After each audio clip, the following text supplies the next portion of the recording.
Opening statement. Go ahead. Run it. I thought I'm actually more proud of this game than I was the first game. I think it's more difficult for a team, when you're not totally teed up. And I thought we were pretty teed up, but it wasn't like it was the other day. And then on top of it, their style of play, they didn't really pass a whole lot. It was kind of just run the shot clock down, ISO, get a shot. And it kind of sucks the life out of the game because you can't get a run going. And that was a great game plan by them. And then defensively, they just kind of guard you, but they sit, 4 or 5 feet off you, so you're kind of in between what you're supposed to do. And that, again, is a great game plan. I mean, I thought they had a great game plan. I didn't think I was the best coach in the world today, but I was really proud of the fact that we weren't at our best, and we still won the game, and you still win it by 20. And it was fun. I appreciate the fans again. Let's keep coming. Let's keep getting this thing going.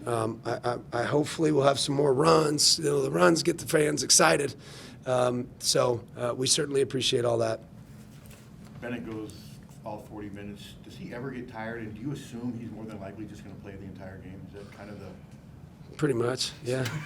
Yeah. Does he ever get tired? I don't know. I don't ask him. I don't want to ask him. I don't know. Maybe. I don't. He's used to it. He's done it for 3 years now. I mean, what is he, 22 years old? I mean, I don't know. I'm, what am I, 40-something? And so I probably couldn't do that. But when you're 22, why can't you? Go play. And you only got so many games in your college career. You might as well go play. That's abnormal, though, even in college ball, for players to play 40 minutes on a regular basis. Why don't more people do it? I don't know. Maybe everybody just follows everybody else. I don't know. I haven't figured that out, to be honest, because last year I had 3 guys. I had, the 2 highest minute getters, maybe, or top 2 or 3, Mitch, Bennett, and then Dan was probably pretty close there, too. He's probably in the top 30. I don't know. I mean, it seems like, the medias are like a half an hour at this level. And then when you call a timeout, then it's another 35 minutes. So you get so much breaks. In your college athlete, you might as well be in shape. So I don't know. That's just my theory, I guess. I didn't like to come out, but my coach took me out.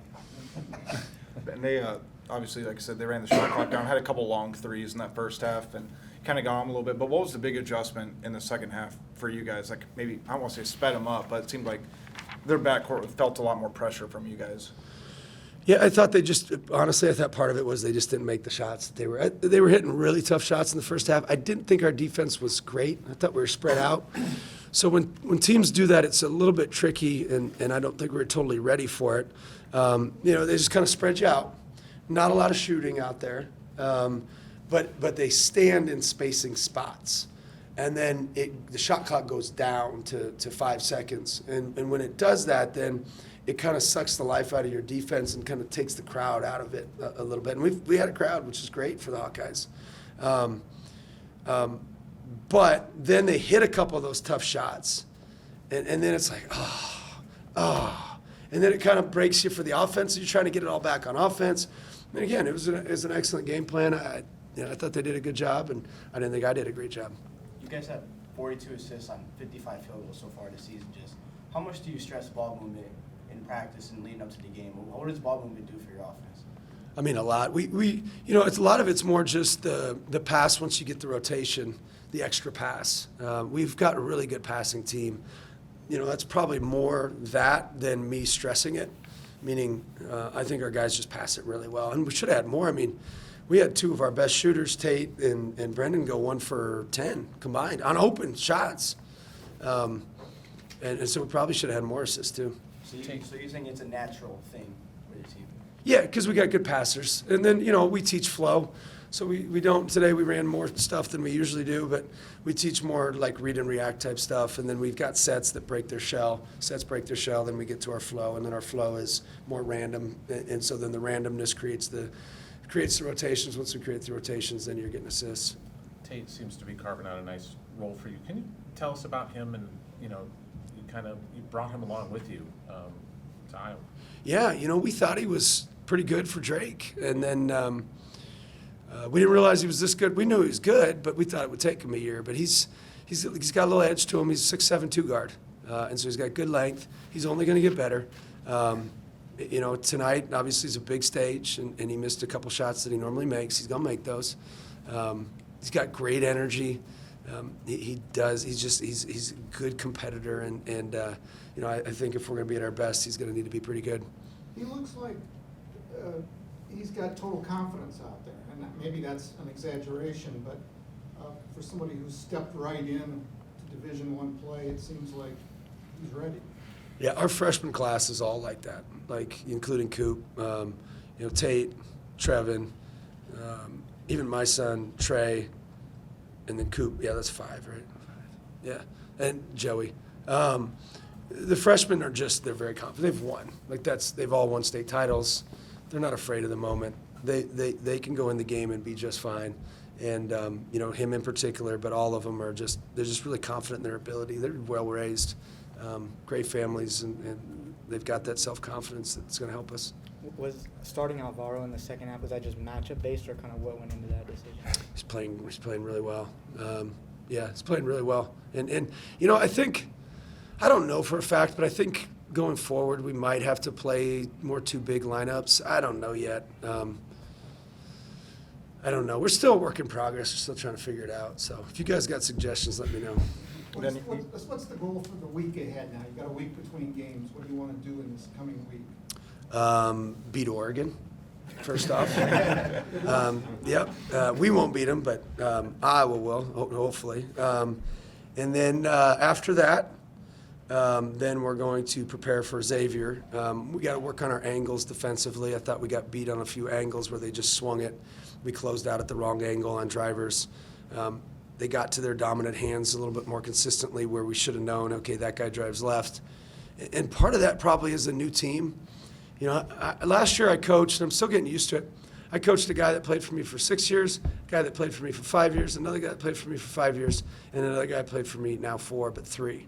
And so sometimes I take a little bit for granted that they understand the scout and can really execute it. And so maybe we need to start the scouts a little bit sooner to make sure that they can execute some of the game plan.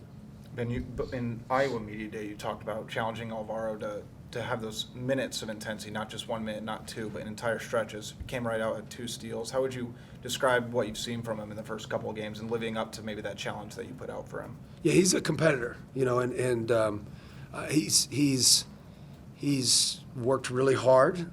We have high expectations for him. I think his talent says that he could be starting. The cool part about him is that it's like, I want to earn this, and I want to get in there and do that. And then when you challenge him just like that, he came out and he performed and was excellent. And so he's seeing the work that he's put in the weight room, conditioning, on the floor, all that, attitude, all those things. He's got a good attitude, but just getting it redirected, he's seeing the results of that now. And so hopefully he continues to grow and get better. Alvaro said that you guys don't even practice transition offense. To see you guys have that success moving from defense to offense like that with that creativity, just how impressed were you with that tonight? Yeah, against good teams, your transition offense a lot of times is going to be off of steals, off of long rebounds, and so you're naturally going to just flow into your primary break, essentially. So when you have a good passing team, you don't really have to work on 3-on-2 situations or 2-on-1s or 4v3s or 4v2s because it just kind of figures it out. And honestly, the second you work on it is the second they're bad at it because then you just correct things that they already see anyway. It's like when you go coach something, it's always funny if when I was younger as a coach and you'd press late if you were down and then it would work and you'd be like, dude, let's put a press in. You put the press in and then it would never work again. It's like, how bad a coach are you? One more about Sage, if I could. Seeing his high school numbers, they're not eye-popping, what you're used to for Division I recruits. What kind of game did he play in Oklahoma? Winning. I think he won a state title, probably finished second the year before. I think he lost maybe 3 or 4 games. He had a kid, a 6'8", 6'9", I don't know how big he is, big kid, Oklahoma defensive end. And then he had his brother, Ethan, twin brother, who's at Pitt State, Division II school. I don't know if he's starting. I think he might be. And then they had a point guard that was really good. So they were just loaded. And then he'd play half the game. So then he'd come out. And so they didn't need him to score. But that's why he translates so easy. Because he doesn't need to be the star to be effective. That's what makes him translate to this level and translate up levels consistently. I compare him to probably, he's not there yet by any stretch of the imagination, like Christian Brown out of high school, where he was just kind of, you're like, bouncy, won a state title, et cetera, and then it was like, oh, where'd this kid come from? And he's a good player, and he'll keep getting better. It sounds like everything with you said, you just really have a selfless team. You guys play really unselfish basketball. You ever just preach that on just playing free and off each other and not someone dominating the ball so much? Oh yeah, absolutely. Yeah, it's role defined. You got to have a certain amount of gravity. Somebody does this, somebody does that, and then based on the gravity, then you punish certain things. So, yeah, 100%. I mean, we want to make the extra pass, all those things, and we work on it constantly. We're a big flow team offensively. Once we get clicking, it's really fun to watch. You said Last question, on Monday that it felt like the offense was still kind of a work in progress. At least to me, it's looked better than a work in progress through 2 games. What's your impression? I guess just the offense through the first 2 games. I think we were disrupted tonight. I didn't feel good about our flow. I thought our efficiency was really good, though. I thought we scored. I thought the first game we had great rhythm, great flow. We didn't play with disruption. Tonight we were fairly unorganized, and that's on me. Didn't get into our stuff quick enough, again on me, and their defense. But what we did, because we passed it so well, we were able to adapt very quickly and then still play efficient basketball. So, ultimately, what would I like? I mean, and they'll never do this again. Our shooters go 1 for 10. They go 5 for 10 on wide open, and those guys, 6 for 10 on wide open. Now you're talking a little bit different score. So even there, we'd even have more efficiency right there. And that's what our offense should be eventually. That's what we had at Northwest. Like, everybody compares our Drake offense, and it's like, Drake offense wasn't exactly what we're trying to get to. So, no more questions. They don't let them. Jeez. Good job, guys. Thanks for coming. Thanks, Ben. Appreciate you.